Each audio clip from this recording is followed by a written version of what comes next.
जय श्री राम दोस्तों। इस वीडियो में हम लोग बात करेंगे रामायण के कुछ ऐसे प्रश्न और उत्तर के बारे में जो कि आपके एग्जाम से रिलेटेड तथा जनरल साइंस से रिलेटेड काफ़ी महत्वपूर्ण है। तो चलिए वीडियो में ज़्यादा हम लोग समय नहीं गंवाते हैं और वीडियो को प्रारंभ करते हैं।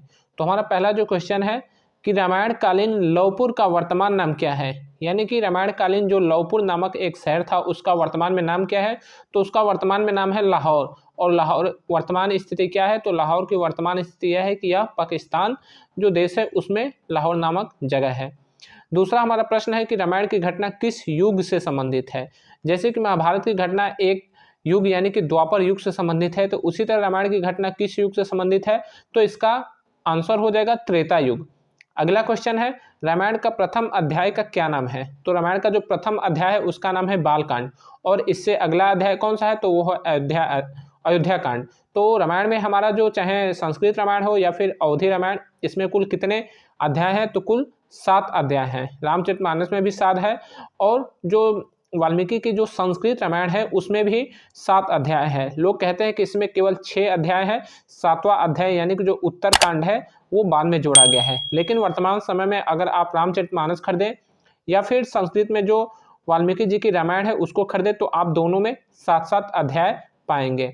अगला है अवधि रामायण का मूल नाम क्या है। यानी कि जो अवधि रामायण यानी कि जो तुलसीदास जी की जो रामायण है, जो रामचरितमानस है, उसका मूल नाम क्या है, तो उसका नाम है रामचरितमानस। जी हाँ दोस्तों, अवधि रामायण का मूल नाम क्या है, तो उसका मूल नाम है रामचरितमानस।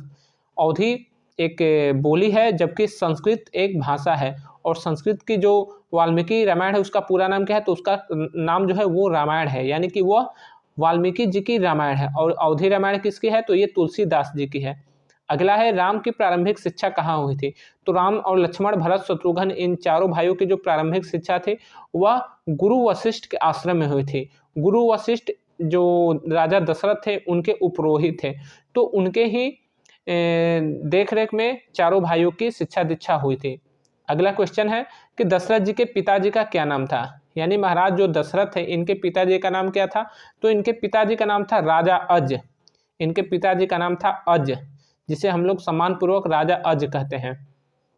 अगला प्रश्न है रामायण यानी कि जो धारावाहिक संपूर्ण रामायण है, जो धारावाहिक संपूर्ण रामायण जो हम लोग टेलीविजन पे देखते हैं, जो कि पंडित रामानंद सागर द्वारा निर्मित की गई है, तो इसमें श्री राम का अभिनय किसने किया है। श्री राम का अभिनय किसने किया है, तो इसका उत्तर हो जाएगा अरुण गोविल।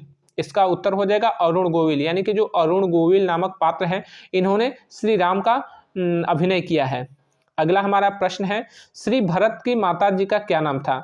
यानी कि जो दशरथ जी के 4 पुत्र थे जिनमें कि जो दूसरे नंबर के उनके पुत्र थे श्री भरत जी, तो इनका नाम क्या, इनके माता जी का नाम क्या था, तो इनके माता का नाम था माता कैकेयी।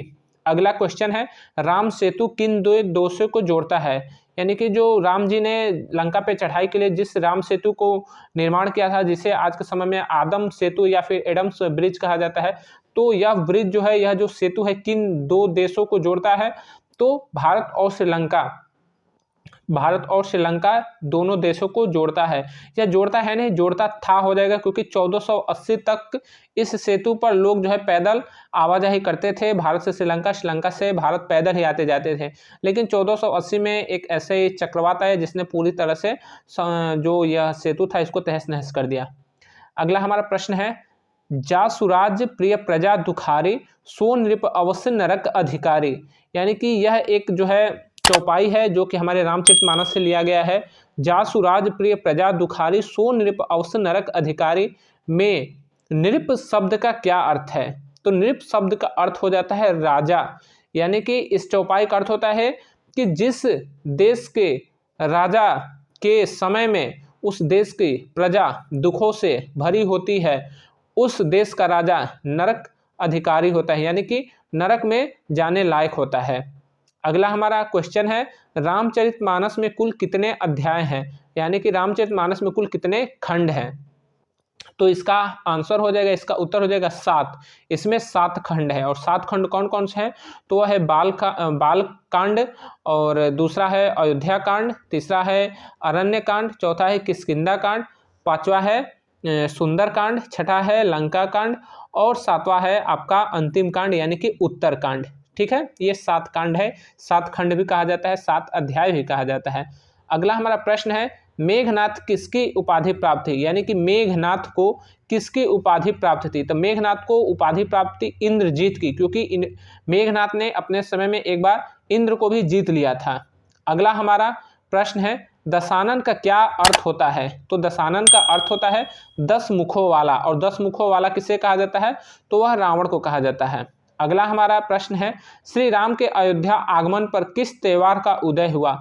तो राम जी जब अयोध्या वापस आए थे, यानी कि लंका से माता सीता को लेकर जब वो अयोध्या वनवास काट के आए थे, तो उस समय अयोध्या वासियों ने खूब सारे दीपक जलाए थे, और उसी दिन से दीपावली की शुरुआत हुई थी, जो कि हम लोग हर साल दीपावली मनाते हैं। तो दीपावली क्यों मनाया जाता है, तो दीपावली श्री राम जी के अयोध्या आगमन पर मनाया जाता है। अगला हमारा प्रश्न है श्री लक्ष्मण किसके अवतार थे। तो लक्ष्मण जी अवतार थे शेषनाग के, ठीक है, शेषनाग के अवतार थे कौन, तो श्री लक्ष्मण जी थे। और एक जो अंतिम ये क्वेश्चन है, तो इस क्वेश्चन का, इस प्रश्न का आप लोग उत्तर कमेंट बॉक्स में जरूर दीजिएगा। और यह प्रश्न है संजीवनी बूटी किस पर्वत पर पाई गई थी। यानी कि संजीवनी बूटी जब लक्ष्मण जी को शक्ति लगी थी, जब मेघनाथ ने उनको मूर्छित किया था, तो संजीवनी बूटी किस पर्वत पर थी जिसे हनुमान जी उखाड़ कर लाए थे।